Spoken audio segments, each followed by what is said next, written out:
अस्सलामु अलैकुम वरहमतुल्लाहि वबरकातुहू। मोअज़्ज़ज़ नाज़रीन व सामीन, आप देख रहे हैं डिवाइन इस्लामिक जर्नी और मैं आपका होस्ट हिलाल अहमद भट्ट। हम आपका डिवाइन इस्लामिक जर्नी में खैर मकदम करते हैं। मोअज़्ज़ज़ नाज़रीन, पहले तो मैं आपको माज़रत चाहता हूँ, इसलिए कि हमारी जो सीरीज थी टर्निंग बैक टू अल्लाह, अल्लाह की तरफ लौटाओ, उसको हम अभी स्टार्ट नहीं कर पाए।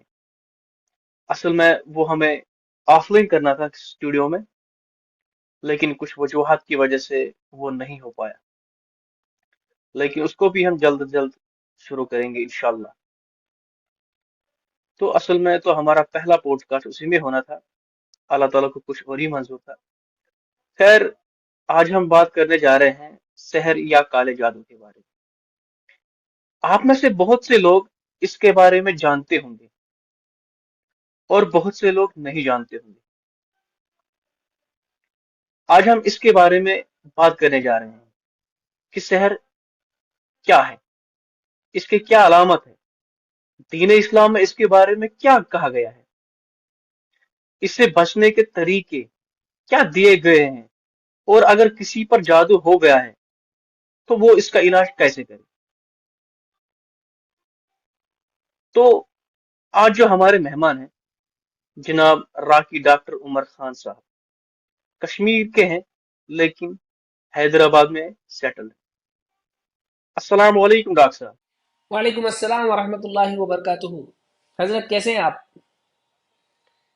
अल्हम्दुलिल्लाह, आप कैसे हैं? अल्हम्दुलिल्लाह, अल्लाह का करम है, अल्लाह का करम है। डॉक्टर साहब, आप अपना तारुफ दीजिए हमारे ऑडियंस को। जी हजरत मैं एक प्रोफेशनल राकी हूँ। और राकी कहते हैं रुक़या करने वाले को। अभी रुक़या, क्योंकि हमारे कश्मीर में बहुत से लोग इससे वाकिफ़ नहीं है कि रुक़या असल में क्या होता है, तो मैं एक छोटी सी उसकी वो कर देता हूँ कि रुक़या, कुरान से इलाज करने को रुक़या कहते हैं। शरई तरीके से जो इलाज होता है उसको रुक़या कहते हैं, जिसमें तिब्ब नबवी सल्लल्लाहु अलैहि वसल्लम का भी जो है ना वो तिब का इस्तेमाल भी होता है। और बेसिकली सिर्फ और सिर्फ कुरान से इलाज होता है, उसको कहते हैं रुक़या। माशाल्लाह। तो डॉक्टर साहब, पहले हम बात करते हैं कि असल में सहर क्या है, इसके क्या कुछ अकसाम भी हैं, यानी दीन इस्लाम में क्या कहते हैं सहर के बारे में, क्या है ये। हजरत सहर, यानी इंग्लिश में जिसको हम ब्लैक मैजिक बोलते हैं, इस जादू, काला जादू जिसको हम बोलते हैं, ये होता है शयातीन की मदद से किया जाता है मोमिन को या गैर मुसलमान को भी नुकसान पहुंचाने के लिए। अब वो नुकसान किस तरीके के हैं, जैसे जो कुरान में जो जिक्र है सूरह बकरा आयत नंबर 102 में, वो जो सबसे बड़ा सहर होता है मियाँ और बीवी के बीच में जुदाई डालने वाला सहर, जिसको सहर तफरीक कहते हैं। अब यहीं से ये सारा सहर शुरू होता है, जो मेन है तफरीक। तफरीक करने को, जैसे उलमा ने अलग अलग जो है ना इसके वो बयान किए हैं। और शहर में टाइप्स भी बहुत सारे होते हैं, जैसे एक तो मैंने बताया आपको मियाँ और बीवी में जुदाई, बाप और बेटे में जुदाई, दो बिजनेस पार्टनर्स में जुदाई। फिर एक शहर की वो होती है अटैक करते हैं हेल्थ पे। उसमें आपको बहुत से मेडिकल इश्यूज हो सकते हैं, अनएक्सप्लेन मेडिकल इश्यूज, जिसका आपको मतलब आप टेस्ट करवाते हैं तो टेस्ट हमेशा नॉर्मल आते हैं। डॉक्टर की समझ में नहीं आता कि आखिर हो क्या रहा है। आप जितने टेस्ट कराएंगे वो नॉर्मल आएंगे, लेकिन तबीयत बिगड़ी हुई है, जैसे किसी ऑर्गन पे इफेक्ट होता है, या अलग अलग किस्में होती हैं। फिर एक सहर होता है जो दिमाग पे किया जाता है, जिसको सहर अल जुनून बोलते हैं। ये सहर जो है, सारी जो मेंटल इलनेसेस होती हैं, ये उसमें पाया जाता है, जैसे depression, heavy depression, clinical depression, anxiety और पैनिक अटैक्स, या फिर इंसान का थोड़ा थोड़ा हल्का हल्का पागलपन आ जाना, या भूलने की वो जो होता है ना, इंसान भूल जाता है, बातें याद नहीं रहती। तो इसी तरीके से बहुत से इसमें जो है ना सब डिविजन्स हैं शहर में। और ये होता कैसे है, ये शैतान की मदद से होता है, बगैर शैतान की मदद से शहर नहीं होता। अब कश्मीर में मैं आपको ये भी बताता चलूं कि कश्मीर में एक वाइट मैजिक भी एक किस्म है। जैसे ब्लैक मैजिक है, ऐसे ही हम कहते हैं वाइट मैजिक, वाइट मैजिक इसलिए बोलते हैं क्योंकि उसमें मैजिक करवाने वाले को पता नहीं होता कि वो जादू कर रहा है। वो अनजाने में किसी अपने ही रिश्तेदार या अपने ही घर के मेंबर पे जादू कर देता है अनजाने में। मिसाल के तौर पे मैं अक्सर एक एग्जांपल देता हूँ, जैसे बेटे की शादी हुई और बहू घर आ गई। अब माँ को ये लगा कि भाई ये बेटा जो है ये बहू की तरफ ही अब माइल हो गया है, ये मेरी केयर नहीं कर रहा है या मुझसे मतलब मुझे वो अटेंशन नहीं दे रहा जो इसको देनी चाहिए। तो माँ जाती है पीर साहब के पास, और पीर साहब क्योंकि बज़ाहिर दीनदारी होते हैं, तो माँ कहती है कि भाई ऐसे ऐसे मेरा बेटा है, ये तो बहू का ही हो गया है, इसको आप ठीक करिए। तो पीर साहब उसको कुछ जो है ना दे देते हैं तबर्रुकात, कि ये उसको खाने में मिला के खिला दो या उसके तकिए के नीचे रख दो, या ये तावीज़ लिख के देते हैं, कहते हैं कि किसी वजन चीज़ के नीचे इसको दबा दो। बहुत सी इसमें किस्में हैं। तो माँ आती है, माँ वैसे ही करती है और उसका बेटा अकॉर्डिंग टू माँ उसका बेटा ठीक हो जाता है। मगर वो बेटा ठीक नहीं होता, इस माँ ने अपने ही बेटे के ऊपर जादू कर दिया और इसको पता ही नहीं चला। तो ये बहुत होता है कश्मीर में, काफ़ी इग्नोरेंस की वजह से भी लोग, क्योंकि उनको पता नहीं है कि ये जादू क्या है और शरई तरीके क्या हैं। क्योंकि रुकिया में सिर्फ इलाज हो सकता है, बस आप इलाज करेंगे, कोई चीज़ बिगड़ रही है उसको ठीक करेंगे, लेकिन किसी चीज़ को आप बिगाड़ रहे हैं तो वो फिर एक जादू की किस्म बन जाती है। अच्छा डॉक्टर साहब, ये जो आपने हेल्थ के इश्यू के बारे में कहा है, कभी कभी क्या होता है कि पहले डॉक्टर पेशेंट को ठीक नहीं कर पाता, लेकिन पेशेंट फिर रुकिया के बगैर ही ठीक हो जाता है। तो इसके बारे में क्या कुछ है? मैं आपको एक बात बताऊं कि हर बीमारी ज़रूरी नहीं है कि आप एक प्रोफेशनल राकी के पास जाएंगे तो तभी आप ठीक होंगे। ठीक। नमाज जी इतना बिल्कुल। बड़ा वेपन है जो जिसको हम जी। नेग्लेक्ट करते हैं अपनी डे टू डे लाइफ में। काफ़ी लोग, एक vast majority of the Muslims, वो नमाज नहीं पढ़ रहे हैं। नमाज की बरकत से, नमाज और वजू में रहने की बरकत से बहुत सी चीज़ें आपकी ठीक हो जाती हैं, अल्लाह ताला शिफा दे देते हैं, है ना। ज़रूरी नहीं है कि आप जब तक किसी किसी से प्रोफेशनल हेल्प नहीं लेंगे तब तक आप ठीक नहीं होंगे। ऐसे ही जादू का असर एक नमाजी और गैर नमाजी में बहुत डिफरेंस है। अगर एक गैर नमाजी के ऊपर जादू किया जाए और उसको 100% उसका असर हो रहा है, तो जो उसके बनस्बत जो इंसान जो नमाज का पाबंद है उसके ऊपर सिर्फ 10% असर होगा उसका। चांसेस आर कि असर ही नहीं होगा, लेकिन अगर असर होगा भी तो वो इतना माइल्ड होगा कि आप समझ लीजिए 10-15% असर हो रहा है। क्यों? क्योंकि नमाज से हिफाजत रहती है, नमाजों की जो बरकत है, और जो हमें वजू में रहता है इंसान, वो बचा हुआ रहता है, प्रोटेक्टेड रहता है। ऐसे ही अब जैसे आपने बताया कि डॉक्टर के पास गए, पहले इलाज नहीं हुआ मगर फिर बाद में इलाज हो गया। तो ये भी एक होता है कि जब जैसे इंसान अस्कार सुबह शाम के वो पाबंदी से पढ़ता है, अल्लाह ताला से दुआ करता है, तो दुआ में बहुत ताकत है। हम दुआ को बहुत हल्के में ले लेते हैं, दुआ में बहुत ताकत है। अच्छा तो डॉक्टर साहब, जो वसवसा आते हैं एक शख्स को या डाउट्स आते हैं, बहुत कंफ्यूज होता है एक बंदा, तो क्या इसका कुछ ताल्लुक है शहर के या ब्लैक मैजिक से? देखिए वसवसे जो है वो बाय डिफॉल्ट, जब भी एफ्लिक्शन होता है, चाहे जिन पोजेशन हो या सहर हो, तो वसवसा तो बाय डिफॉल्ट आएगा ही। क्योंकि जिन पोजेशन में भी जिन शयातीन होते हैं और सहर में भी शयातीन होते हैं। जैसे मैंने आपको कहा बगैर शयातीन के सहर नहीं होता। तो जब वो शयातीन आपके ऊपर आपको जो है ना एक तरीके से काबू में करेंगे, ऑब्वियसली अगर सहर का असर करना है तो वो वसवसे तो फिर बाय डिफॉल्ट आते हैं। और नेगेटिव थॉट्स कुछ लोगों को एक्सट्रीम होते हैं, कुछ लोगों को माइल्ड होते हैं, लेकिन वसवसे आते हैं। तो ये भी एक अलामत है, अगर आपको बहुत ज़्यादा वसवसे आते हैं और बहुत नेगेटिव थॉट्स आते हैं तो, और खासकर नमाज में अगर वसवसे बहुत ज़्यादा आ रहे हैं या अल्लाह ताला को लेकर वसवसे बहुत ज़्यादा आ रहे हैं, तो ये एक अलामत है कि आप चेक करिए, या तो जिन पोजीशन है या फिर सहर है। डॉक्टर साहब, हम बात करते हैं कि शहर के कुछ सिम्टम्स के बारे में, या इसके होने की कुछ अलामत कह सकते हैं। यानी आप हमें कुछ ऐसे सिम्टम्स के बारे में बताइए जिसको एक शख्स अगर महसूस करे तो उसको पता चल जाए कि उस पर जादू किया गया है। देखिए बहुत से सिम्टम्स ऐसे हैं जो कि सेहर के भी हैं और मेडिकल कंडीशन के भी हैं। तो कुछ लोग इसमें कंफ्यूज भी हो जाते हैं अक्सर। जैसे किसी को प्योरली मेडिकल कंडीशन होती है लेकिन वो सोचता है कि मेरे ऊपर सेहर है, और किसी के ऊपर सेहर होता है और वो सोचता है कि ये मेरी कोई मेडिकल कंडीशन है। तो इसमें जब तक एक प्रॉपर डायग्नोसिस ना कर लिया जाए तब तक इंसान फॉर श्योर नहीं कह सकता कि ये सेहर ही है। लेकिन मैं आपको बड़े बड़े सिम्टम्स बता देता हूँ। सबसे बड़ा सिम्टम होता है कि रुकावटें आना। आपको अनएक्सप्लेन रुकावटें आ रही हैं, चाहे वो आपकी प्रोफेशनल लाइफ में हो, चाहे वो आपकी हेल्थ वाइज हो, जैसे हेल्थ अजीबोगरीब हेल्थ कंडीशंस जैसे कि मैंने आपको बताया, या डिसीजंस आप सही नहीं ले पा रहे हो, आपके सारे डिसीजंस बैकफायर कर जाते हैं, या आपको नुकसान ही नुकसान हो रहा है, या आपको जॉब में जो है ना एकदम स्टक, आप एक ही जगह स्टक हो गए हो, या रिलेशंस में होता है ना छोटी छोटी बातों पे बड़ी बड़ी बहस और वो बहस एस्केलेट होके बड़ी बड़ी, हाँ, लड़ाई हो जाना। और मेंटल सिम्टम्स होते हैं जैसे अकेले बैठने का दिल करना, या अंधेरे में बैठने का दिल करना, उजाले से चिढ़ होना, बहुत जल्दी इरिटेट हो जाना, बहुत जल्दी गुस्से में आ जाना। पहले शांत मिजाज था लेकिन अचानक जो है ना शॉर्ट टेम्पर हो गए, तो ये भी एक सिम्टम है। एक्सेसिव हेयर फॉल एक सिम्टम है, बहुत ज़्यादा बालों का झड़ना। और मैंने इनफैक्ट इस पे सिम्टम्स की एक बहुत बड़ी एक फहरिस्त बनाई थी, तो इंशाल्लाह मैं आप लोगों के साथ वो शेयर भी करूंगा। आप अपने सोशल मीडिया पे भी उसको शायर कर सकते हैं लोगों के लिए जिनको। लेकिन इतना है कि शहर की जो एक और जो मेन मैं बताऊं आपको सिम्टम, जो इंसान बोल सकता है कि हाँ मैं एफ्लिक्टेड हूँ, वो ख्वाबों में मैनिफेस्ट होता है शहर। ये जो एफ्लिक्टेड बंदा होगा ये अक्सर ख्वाब में देखेगा जानवरों को, जैसे कि रेप्टाइल्स, सांप, छिपकली जो लिजर्ड हम बोलते हैं, या शेर, कुत्ता, बिल्ली, और या तो बहुत ज्यादा पानी देखेगा, या देखेगा कि मैं आसमान में उड़ रहा हूँ, या देखेगा कि मैं बहुत ऊंचाई से गिर रहा हूँ, या गलाजत देखेगा, टॉयलेट्स देखेगा, या देखेगा कि मैं बस मुसलसल सफर कर रहा हूँ, बस लंबा लंबा सफर गाड़ी चला रहा हूँ या फिर ट्रेन में बैठा हूँ।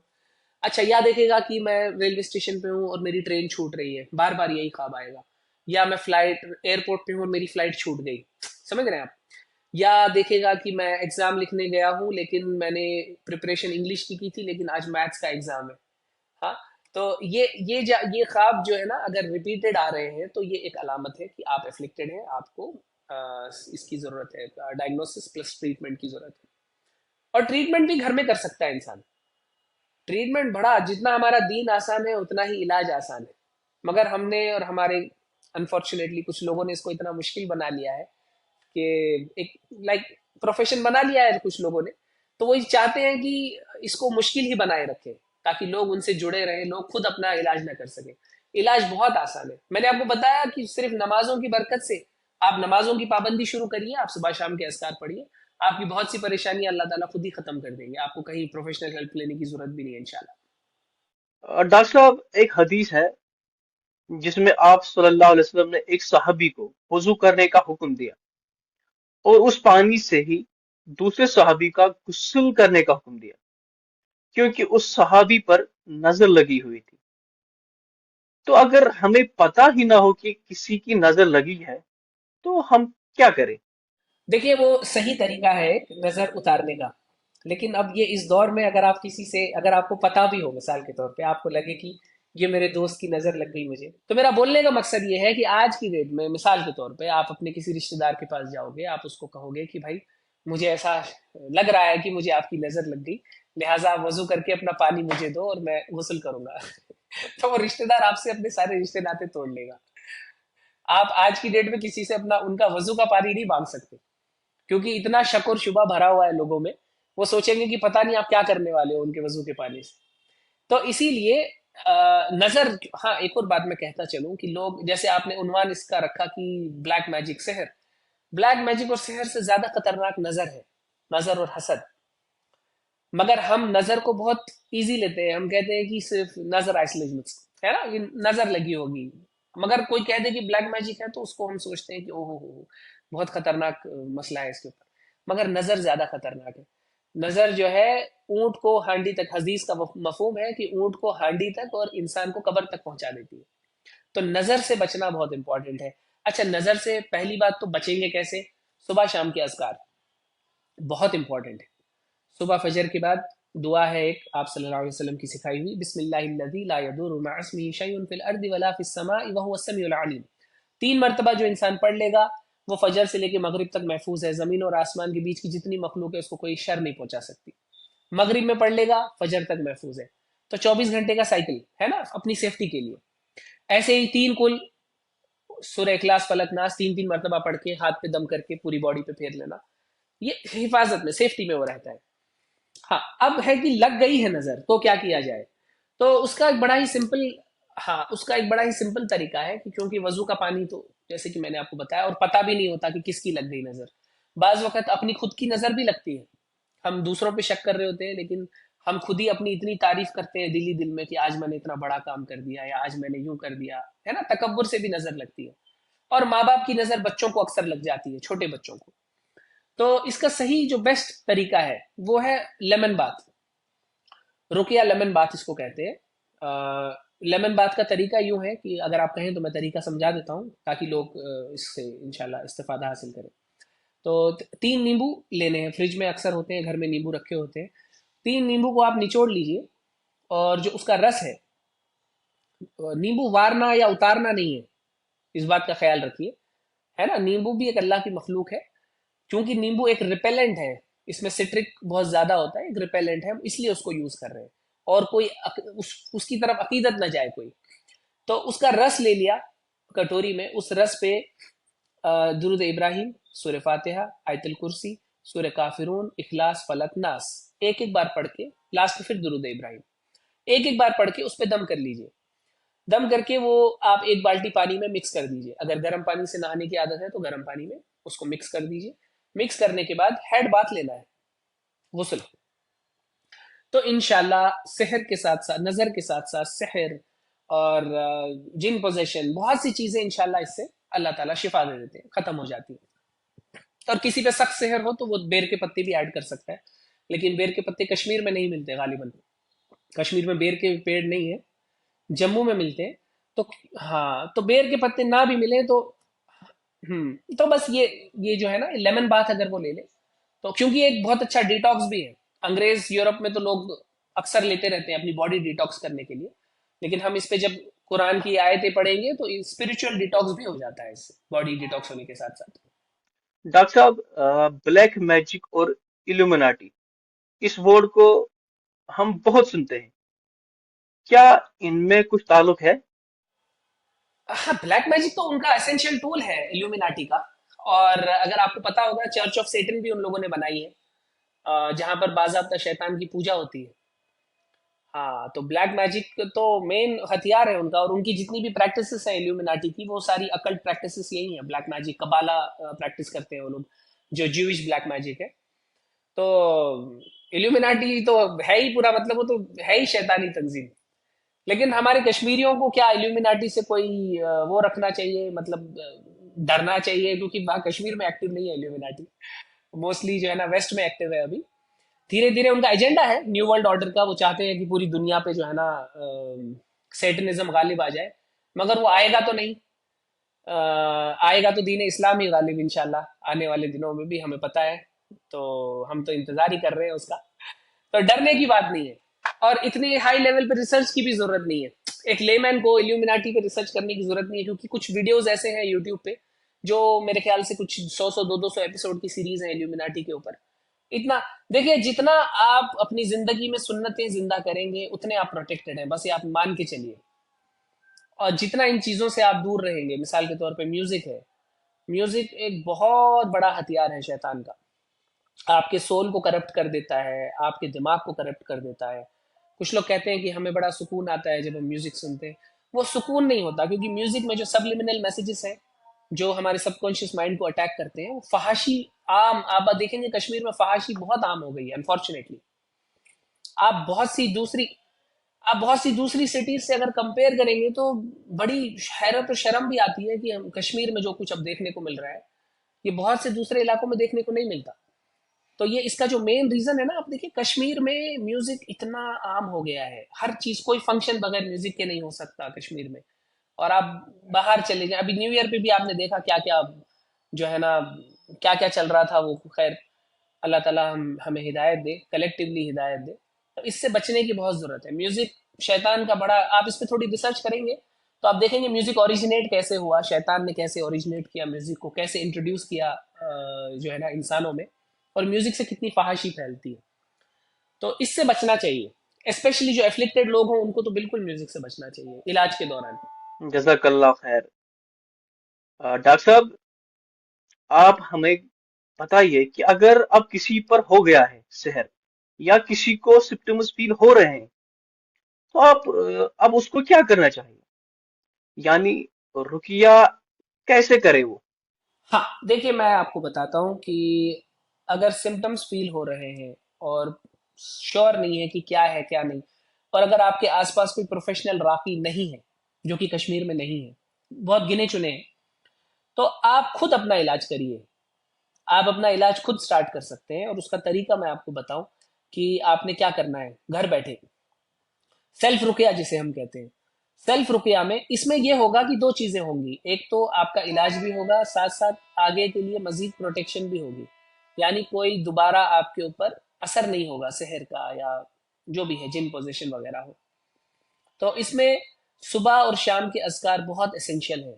हाँ, तो मेरे भाई सबसे पहले नमाजों की पाबंदी, क्योंकि नमाज के बगैर कोई इलाज, कोई प्रोटेक्शन कुछ नहीं है। अगर हम नमाजें नहीं पढ़ रहे हैं और हम एक्सपेक्ट कर रहे हैं कि हमें शिफा मिल जाएगी, हम ठीक हो जाएंगे, तो ये तो हिमाकत है। नमाजों की पाबंदी, हमेशा वजू में रहने की कोशिश करें, ठीक है। फिर सुबह और शाम के अज़कार वो क्या है, जैसे सुबह फजर के बाद एक तो सूरह यासीन जो है ना उसका मामूल बनाया, फजर के बाद सूरह यासीन पढ़ने का। क्योंकि जो इंसान दिन की शुरुआत में सूरह यासीन पढ़ता है तो उसके दिन भर के मामलात अल्लाह ताला अपने सुपुर्द कर लेते हैं। तो इसीलिए सूरह यासीन का जो है ना पाबंदी से आप एहतमाम करें फजर के बाद। और फजर के बाद हर नमाज के बाद बेसिकली एक बार आयतल कुर्सी पढ़े, 11 बार दुरूद शरीफ पढ़े, कोई सा भी दुरूद शरीफ जो आपको इजीली याद हो। और या ये पढ़े अस्तगफिरुल्लाह, हाँ 100 बार अस्तगफिरुल्लाह। ये हर नमाज के बाद ये तीन चीजें आपको रखनी है मामूल अपना, हमेशा के लिए, चाहे आप एफ्लिक्टेड हैं या नहीं है। ये अपनी सेफ्टी के लिए आप समझ लीजिए कि हर नमाज के बाद एक बार आयतल कुर्सी, और 11 बार दुरूद शरीफ, और 100 बार अस्तगफिरुल्लाह। अस्तगफिरुल्लाह आप उंगलियों पे गिन सकते हैं, पूरा पढ़ने की जरूरत नहीं है, आप अस्तगफिरुल्लाह अस्तगफिरुल्लाह अस्तगफिरुल्लाह ऐसे भी पढ़ सकते हैं इंशाल्लाह। उसके बाद फजर के बाद आपको, फजर की नमाज के बाद तीन कुल, सूरह इखलास फलक नास तीन तीन बार पढ़ें, हाथों पे दम करें, पूरी बॉडी पे फेर लें सेफ्टी के लिए। इसी तरीके से असर के बाद आप यही रिपीट करेंगे। असर की नमाज के बाद आप तीन कुल तीन तीन मरतबा पढ़ेंगे, हाथों पे दम करेंगे, फेर लेंगे। रात में सोने से पहले आप ये मामूल रखें कि जब आप लेट गए हैं सोने के लिए या बेड पे बैठ गए हैं, तो आपको ये रात को सोने से पहले के अस्कार वो क्या है, सूर्य फातिहा एक बार, आयतल कुर्सी एक बार, सूर्य बकरा की आखिरी की दो आयतें अगर आपको याद है, आमन रसूलु वो एक बार, फिर सूर्य इखलास फलक नास तीन तीन बार पढ़े, हाथों पे दम करें और अपनी बॉडी पे फेर लें। तो इससे आप क्या है रात भर इंशाल्लाह प्रोटेक्टेड रहेंगे।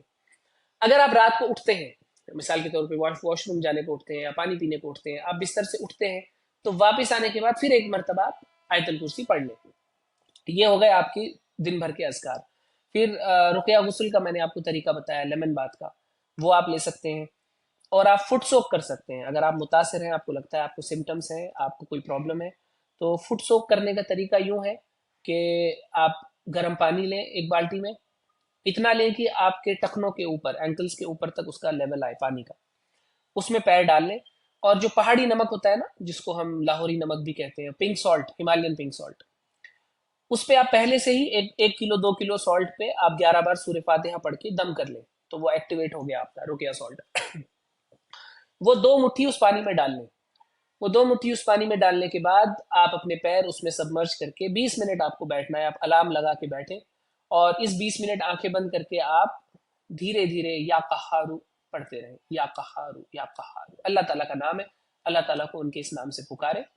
और नीयत ये रखें कि या अल्लाह जो भी शर मेरे अंदर है, जो भी तकलीफ मुझे है, चाहे आपको कोई मेडिकल कंडीशन हो, कोई स्पिरिचुअल कंडीशन हो, आप ये जो है ना शुगर, बीपी, हार्ट कंडीशन, आप हर चीज के लिए कर सकते हैं इंशाल्लाह। कोई मेंटल कंडीशंस हो, मेंटल डिसऑर्डर्स हो, डिप्रेशन हो, उसके लिए भी कर सकते हैं इंशाल्लाह। अल्लाह ताला आपको शिफा दे देंगे।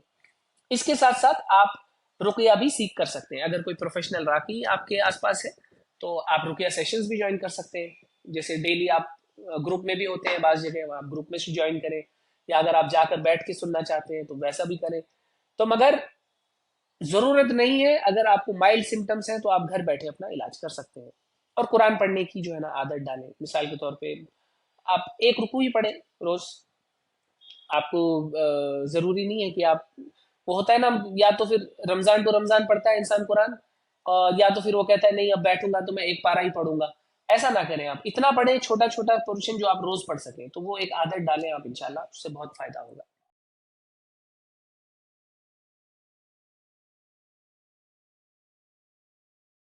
जी जी बिल्कुल, आप सल्लल्लाहु अलैहि वसल्लम के ऊपर भी जादू हुआ था। और जहाँ तक मैं समझता हूँ, और कुछ उलमा भी इस बात की जो है ना, इस बात पे स्ट्रेस डालते हैं कि अल्लाह के नबी आप सल्लल्लाहु अलैहि वसल्लम जिनके लिए पूरी कायनात बनी, क्यों हो गया भाई ऐसा क्या मतलब। और फिर लोग ये भी कंपेयर करते हैं कि भाई जब उन पे हो सकता है तो हम क्या हैं, और हम अपने आप को कैसे बचाएंगे। तो भाई देखिए, बहुत सी चीज़ें ऐसी होती हैं जिससे एक मैसेज दिया जाता है आगे। तो उसके बाद ही फिर जो है ना सूर्य फलक और सूर्य नास फिर नाजिल हुई, और उम्मत को ये पैगाम दिया गया कि आपके लिए ये दो सूरह काफ़ी हैं।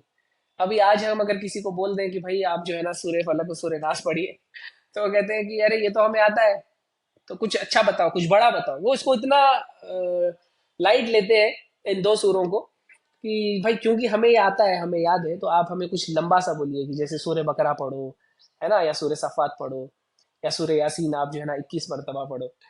तो ये जो दो सूरे हैं ये भी काफ़ी हैं इलाज के लिए। सूर्य फातिहा काफ़ी है इलाज के लिए, इलाज बड़ा आसान है।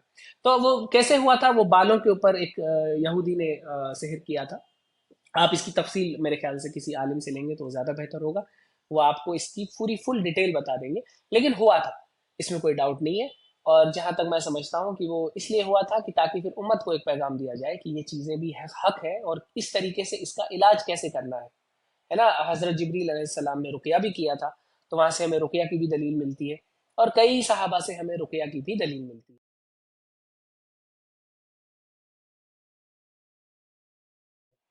और एक और चीज़ मैं ऐड करता चलो, मैं भूल गया था आपको बताना, कि कश्मीर में, कश्मीर ही में नहीं, बहुत सी दुनिया की बहुत सी जगहों पे ये चीज़ होती है कि आप जब कहीं पर इलाज कराने जाते हैं, तो वो आपसे पूछते हैं आपका नाम और आपकी वालदा का नाम।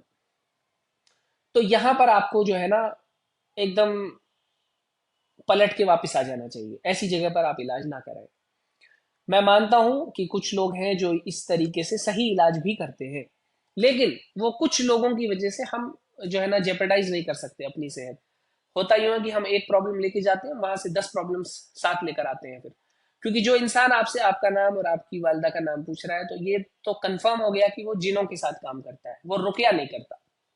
क्योंकि एक राकी को आपके नाम की भी जरूरत नहीं है, आपकी वालदा का नाम तो बहुत दूर की बात है। क्योंकि वो रुकया और कुरान पढ़ेगा, तो उसको आपके नाम से भी कोई लेना देना नहीं है ना। उसको तो नीयत आपकी शिफा की करनी है। तो अगर कोई आपका नाम, या कोई कह रहा है आप अपने पहने हुए कपड़े लेकर आओ, या अपने नाखून ला कर दो, या अपने बाल ला कर दो, तो ये समझ जाओ कि ये सही बंदा नहीं है। वो आपको टेम्परेरीली ठीक तो कर देगा, लेकिन फिर वो जिंदगी भर की गुलामी हो जाएगी। वो आपकी दी हुई चीजों से फिर आपको मैनिपुलेट करेगा। और माँ का नाम जनरली इसलिए पूछते हैं कि फिर वो अबजद में उसकी ना एक वो निकालते हैं, कैलकुलेशंस करके।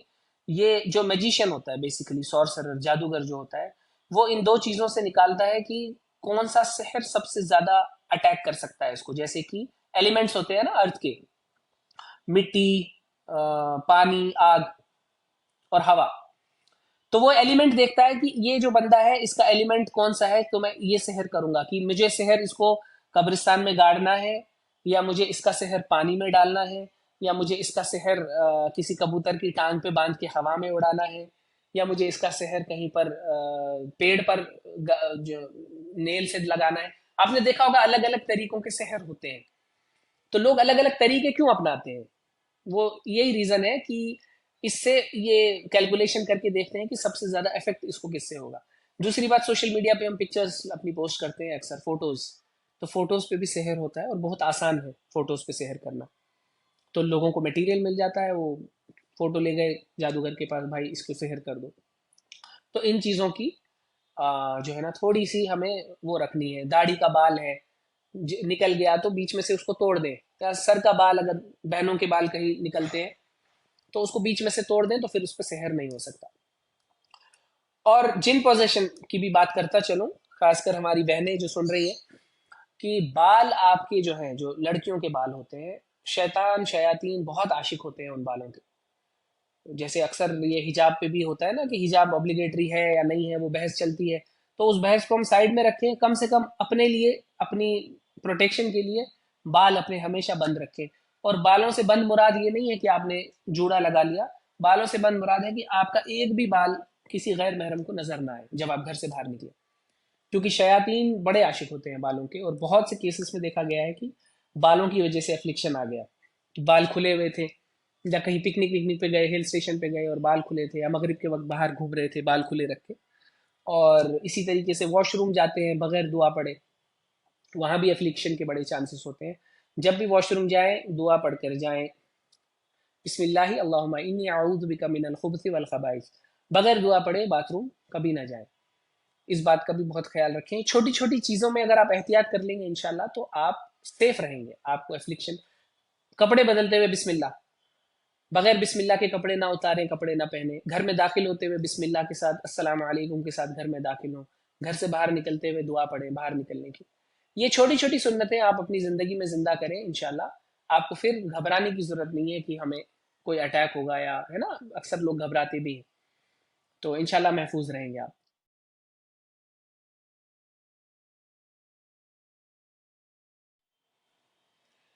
हाँ भाई, बड़ा आपने वास्ट क्वेश्चन पूछ लिया। इसके जो आंसर है वो भी बड़ा तफसीली मैं आपको दे देता हूँ। देखिए, इसमें माल प्रैक्टिस भी होती है। बहुत से लोगों को जिन हाजिर कर दिया जाता है जबकि उनके अंदर कोई जिन होता नहीं है। मिसाल के तौर पे पीर साहब का अपना जिन है, वो उसके अंदर उसको हाजिर कर देते हैं, फिर उसके साथ नेगोशिएट करते हैं, उसको बोलते हैं ऐसे है वैसे है, वो वहां से बोलता है। ये एक हो गया। दूसरा है कि यकीनन जिन होता है, उसको हाजिर किया जाता है, फिर उससे बातचीत होती है, फिर उसको कस्में भी दिलाते हैं। हज़रत सुलेमान अलैहिस्सलाम की अंगूठी की कसम, और फला फला ये कसम वो कसम, खैर। और कसम खा के वो निकल जाता है कि अब मैं दोबारा नहीं आऊंगा, खैर वो दोबारा भी आ जाता है, वो भी एक साइड में रखते हैं। बात हम करते हैं कि कंडीशंस की। भाई, हमें इनके साथ कोई नेगोशिएशन नहीं करनी है। हम अशरफुल मखलूकात हैं, ये थर्ड क्लास सिटीजन है इस दुनिया में, है ना, सेकंड भी नहीं, थर्ड क्लास। तो हमें इनके साथ कोई नेगोशिएशन नहीं करनी है। हमारे लिए अल्लाह का कलाम काफ़ी है। और जब आप इनके साथ नेगोशिएट करते हैं तो ये आपसे अक्सर ऐसे काम करवाते हैं जिसमें आपका ईमान खतरे में पड़ जाता है। मिसाल के तौर पे कभी कोई जिन कंडीशन रखता है कि पानी को नहीं हाथ लगाना है 40 दिन तक, तो मैं चला जाऊंगा। अब आप मुझे बताइए, अगर पेशेंट 40 दिन तक पानी को हाथ नहीं लगाएगा तो वो वजू कैसे करेगा, गुस्ल कैसे करेगा, इस्तिंजा कैसे करेगा? ये शर्त रखी उसने। और लोग करते भी हैं, लोग करते भी हैं इस उसमें कि ये चला जाएगा। तो शैतान सक्सेसफुल हो गया ना। शैतान को क्या चाहिए? शैतान को आपका पैसा नहीं चाहिए, शैतान को आपका ईमान चाहिए। शैतान आपके ईमान के पीछे है। तो हमें कोई कंडीशन नहीं माननी कि भाई बोलते हैं ठीक है एक बकरा लेके आओ, उसको जुबा करो, फिर तहर बनाओ, तहर बग रही हो, हम वहां पर जो है ना दरगाह पे जाके वहां पर तहर बांटो। क्यों भाई? आप हमारे से कोई कंडीशन के साथ थोड़ी आए थे इस पेशेंट के अंदर। अगर आपने इसको पोजेस किया है तो आप जिस तरीके से आए थे आप उसी तरीके से निकल जाओ। ये निकलने की जो शराइत है कि ये मगरिब के बाद यहाँ से नहीं चलना है, ये सब हमें मानने की जरूरत नहीं है, और इनफैक्ट हमें मानना भी नहीं चाहिए। आप कह रहे हो कि अगर नहीं मानेंगे तो क्या होगा? नहीं मानेंगे तो अच्छी बात है, उसका गुरूर टूटेगा, उसका घमंड टूटेगा, शैतान का घमंड टूटेगा, और शैतान को समझ में आ जाएगा कि वो वाकई थर्ड क्लास सिटीजन है। हमें उसके साथ कोई नेगोशिएट नहीं करना, और ऐसे पीर साहब से भी बचना चाहिए जो इस तरीके के काम करवाते हैं अपने पेशेंटों से। बहुत बहुत अजीबोगरीब काम करवाते हैं। आप सोचेंगे तो आप हैरान हो जाएंगे, सुनेंगे तो ऐसे ऐसे केसेस आते हैं। तो इन चीज़ों से हमें एहतियात करनी चाहिए। हमें शयातीन के साथ कोई नेगोशिएशन नहीं करनी। अल्लाह का कलाम है, अल्लाह का कलाम सुनते ही शैतान भाग जाता है, उतना काफ़ी है इंशाल्लाह। जज़ाकल्लाहु खैर। मुझे उम्मीद है कि आप सबको ये समझ आ गया होगा सहर क्या है, इसके अलामात, रुकिया वगैरह, ये सब आपको समझ आ गया होगा इंशाल्लाह। सुबह शाम के अज़कार पाबंदी से कीजिए, 5 वक्त की नमाज कायम कीजिए, अपने आप को, अपने कपड़ों को पाक रखे, और मोस्ट इंपॉर्टेंट अल्लाह ताला से दुआ कीजिए। तो डॉक्टर साहब, आपका बहुत बहुत शुक्रिया हमारे आज के इस पॉडकास्ट में जुड़ने के लिए। बड़ी खुशी हुई आपसे बात करके। इंशाल्लाह आपसे मुस्तकबिल में भी मुलाकात होगी। जज़ाकल्लाहु खैर। नाज़रीन व सामीन, हमारे साथ जुड़ने के लिए आप सबका बहुत बहुत शुक्रिया। अल्लाह आप सबको सलामत रखे, हर शर से आपकी भी और हमारी भी हिफाजत फरमाए। हमें दीजिए इजाजत, मिलते हैं अगले पॉडकास्ट में इंशाल्लाह। तब तक के लिए अल्लाह हाफ़िज़।